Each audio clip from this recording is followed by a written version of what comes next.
Good afternoon, everyone. Pleasure to be with you. Thank you, Kathy.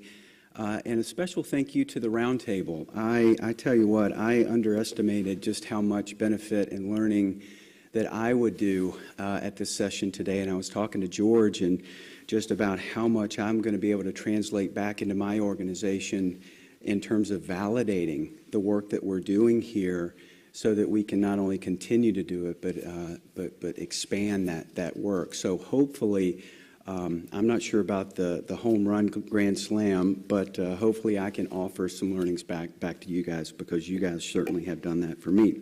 I'd also like to thank Katie Luvis, who is a colleague of mine. She's not here today, but Katie runs our corporate responsibility function, and I'm in the health policy section. And what's interesting about this, the Roundtable gave us an opportunity to work together. And I knew her and she knew me, but we never had a chance to work together before. So as I learned how much she was doing to drive community development through our philanthropic areas, and then she learned how much we were doing on the public policy side to create on-the-ground community relationships to facilitate care coordination and better healthcare quality, we started to connect the dots. And so I'm excited that we're going to be able to really gain some synergies from our philanthropic efforts and our health policy efforts going forward. So again, we thank the Roundtable for that. I'm going to share really two examples today. The first one will be healthy communities in Denver, Colorado, and another one will be an example in North Carolina. So those are the two things that I'll share. But before we get started, I just wanted you all to know, if you didn't know, GSK is a global healthcare pharmaceutical organization. We develop and discover medications and vaccines, as well as consumer healthcare products. Our mission is to help people do more, feel better, and live longer. And thankfully, we are really a mission-driven organization, which helps us to expand beyond pharmaceuticals or even vaccines into upstream, into providing care. Since 2009, we've had more medicines approved than any other life sciences company in the world in the United States, focused on cancer and HIV and respiratory. Of note in our development, we have an Ebola vaccine, which is currently going through clinical trials in Liberia, which is very exciting, as well as the world's first malaria vaccine, which we've committed to give to the world at a not-for-profit price. So just a little insight there into the innovation. But this is more than medicine. This is about moving upstream into health, right? And understanding how health and the social determinants of health really impact these factors outside of the doctor's office, factors like healthy foods and recreational spaces and family networks, the exact same things that you all have been talking so much about today. So that's what we'll talk about today.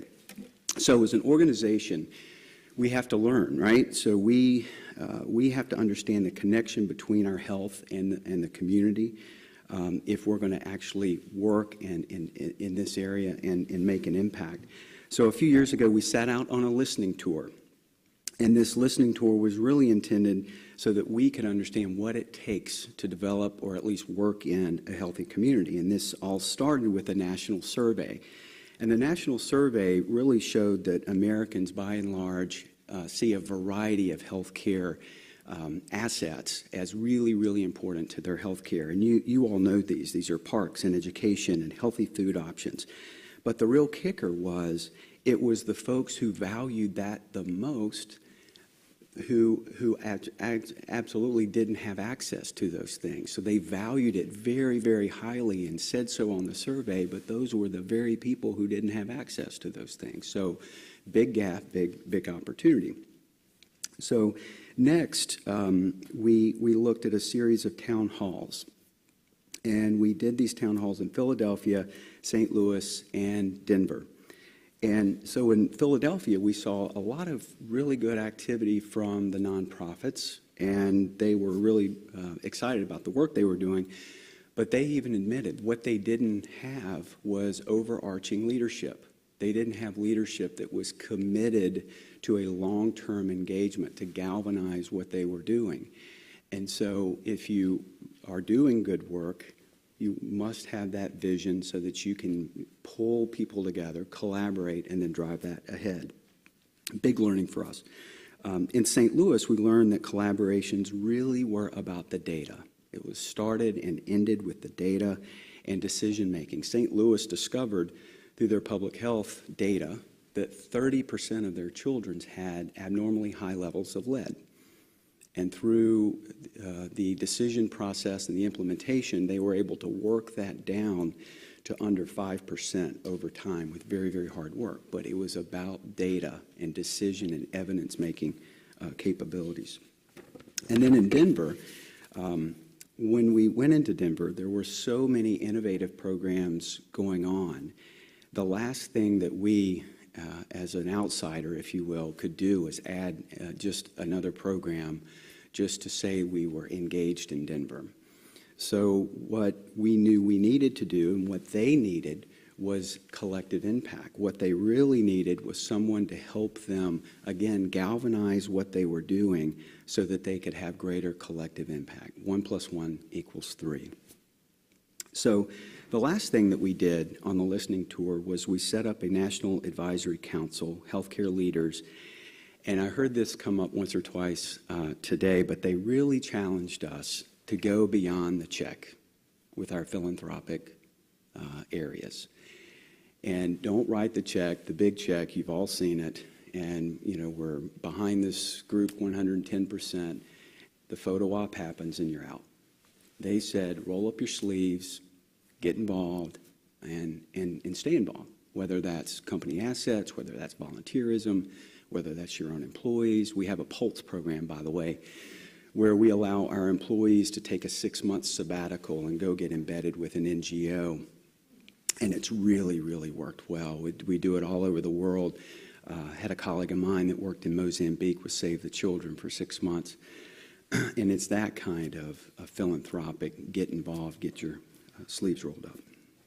So what we learned from all this was that we dramatically needed to change our philanthropic efforts.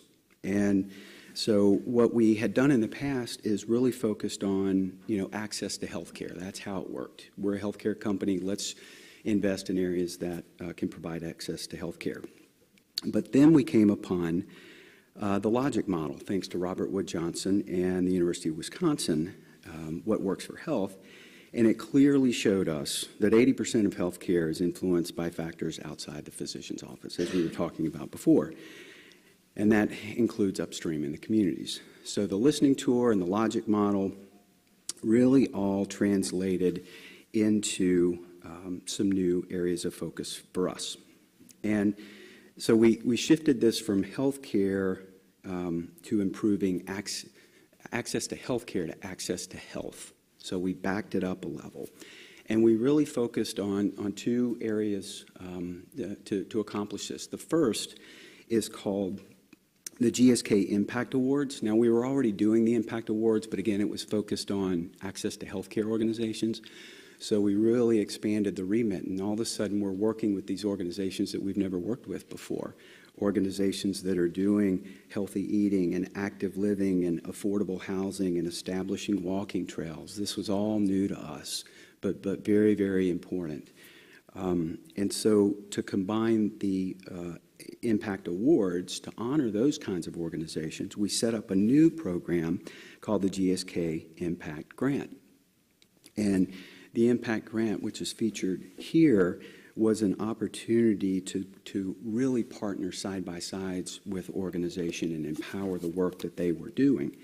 And importantly, it was not a top-down dictatorial, we would like you to focus on this. Not at all. In fact, it was the opposite. It was a bottoms-up approach to where they could look at, they know their community, they know the collaborators, they know the partners, and they actually know what it takes to scale.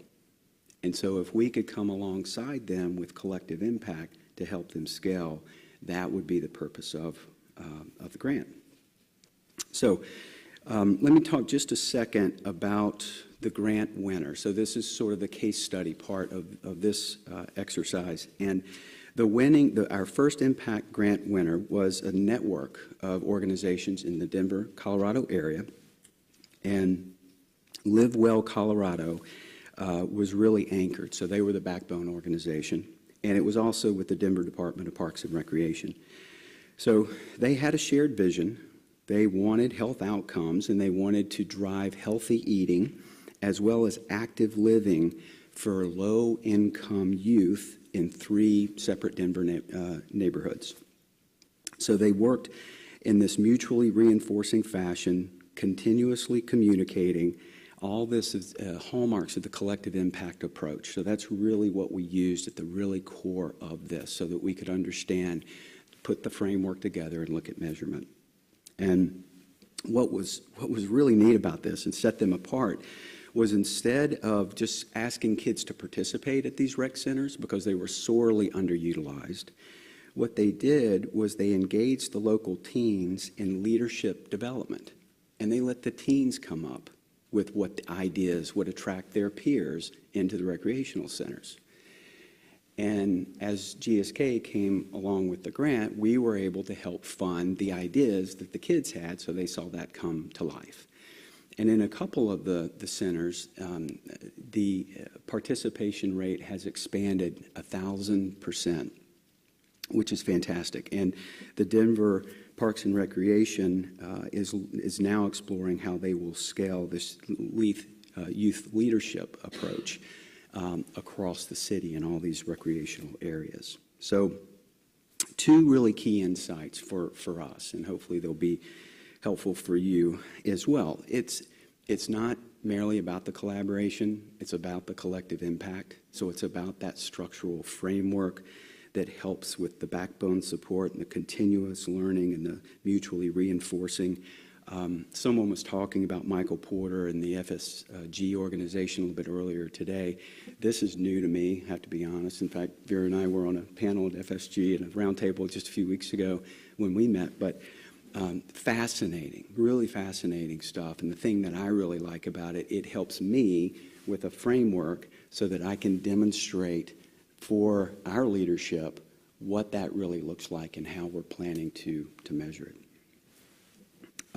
The second is, if you don't have a youth engagement strategy, you don't have a strategy at all.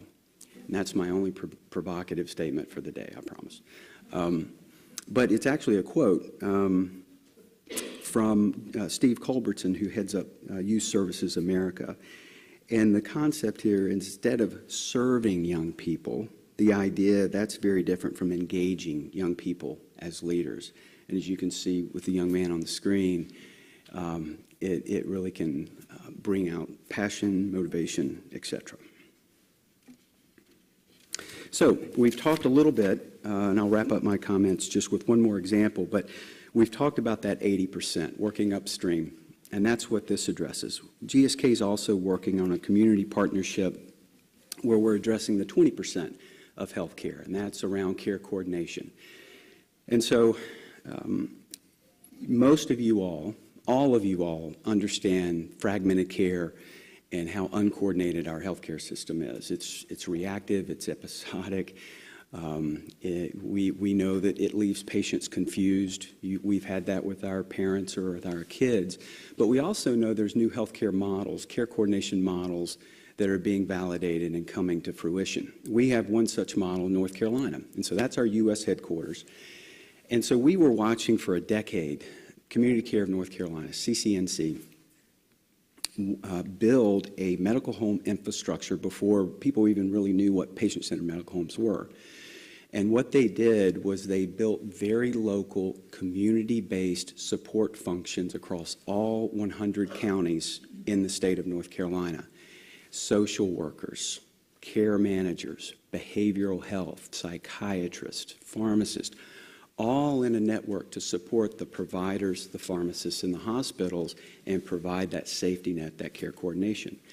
And third parties have looked at this. Milliman did an analysis in between 2007 and 2010 demonstrated almost $1 billion of cost savings for the state of North Carolina through this care coordination model. Primarily, this was Medicaid, so this was over 1 million patients that were engaged in this model for years and still are. So we said, since we're a community partner in North Carolina, it's our U.S. headquarters, why don't we let our employees engage in this care coordination model? If it works in Medicaid, certainly. So we did that, and next year will be our 5th year. It's working fabulously. Been very, very pleased with the impact on quality for employees, but even as much so, helping to drive critical mass with care coordination, helping to figure out on the ground what it takes to improve and drive care coordination that hope we will facilitate more change across the country. Because I can tell you the GSK population and the Medicaid population are two very different populations. But how neat is it to establish how you look from one spectrum to another? So what that led to was CCNC came to us and they said, we're having a hard time proactively identifying populations who are at risk. And so we literally took our data scientists out of our laboratories, statisticians, and we combined them with the CCNC population health experts. And we built predictive analytics that actually identified patients who were at risk for negative outcomes, specifically at risk for significant drug therapy problems that would result in hospitalizations. We built it, tools called Care Triage. They tested it throughout North Carolina. It worked really, really well. It's continuing to grow and spread wings, but it was a result of trust and mutual engagement. That led to one more thing. Because the data showed us that these patients with chronic diseases, they were seeing their primary care physicians about twice a year. But they were visiting their community pharmacy 30 times a year. So, if you're going to have a population health strategy and you're going to try and outreach services to patients, you better figure out where they are, not where they aren't. So that led to the building of a community pharmacy enhanced services network, because pharmacists are used to dispensing. They're not used to enhanced services. And that led to a $15 million federal grant to CCNC to study community pharmacy in the medical neighborhood and at proactively identifying patients, vulnerable patients at risk, to facilitate these new population health activities. We also brought in another partner, which was fantastic. So the University of North Carolina School of Pharmacy has now come on board, and they are not only helping us with our First in Health program, they are managing the evaluation of this grant, and they are also helping to provide the best practices and really driving what we need to be doing there in those pharmacy networks. So I will conclude and just say, at least from our perspective, you know, we're on a journey, right? As we've heard that a lot today. Aligned objectives are so critical with this kind of work, but even more so than that is trust. And, you know, with CCNC, we've been working with them for almost 6 years now, and UNC had a long-standing collaboration, but formally been working with them for about a year now. And the other thing I would add is we got to walk before we run. And all these great examples I keep hearing about today, it takes me 20, what's the saying? It took me 20 years to become an overnight success, right? Right? So literally it is walking before you run, and you slog and you slog and you slog and hit a milestone, and you slog and you slog and you slog and hit a milestone. And so that's what's been important for us. So thank you so much for the opportunity.